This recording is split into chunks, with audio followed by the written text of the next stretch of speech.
Visto il caldo di questi giorni, abbiamo pensato bene di andarcene al mare. Ma ormai avete imparato a conoscerci e sapete che non potevamo scegliere una spiaggia qualsiasi.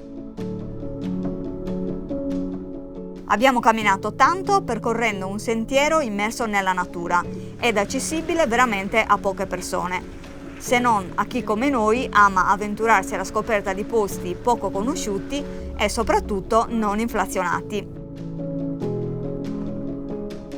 Siamo arrivati alla torre che domina su tutta la costa.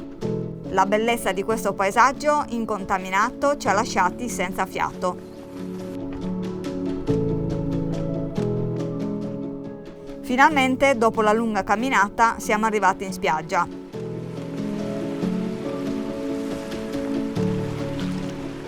Certo, non abbiamo trovato una distesa di sabbia, ma l'acqua era davvero uno spettacolo.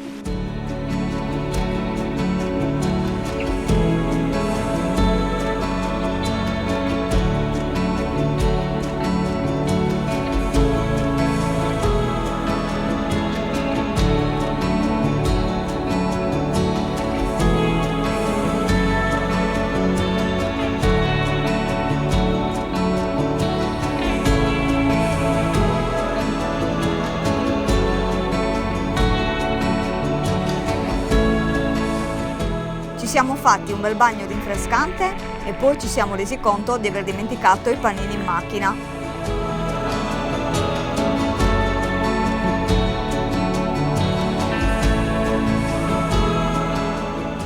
E siccome si sa il mare fa venire fame, abbiamo deciso di risalire il faticoso sentiero.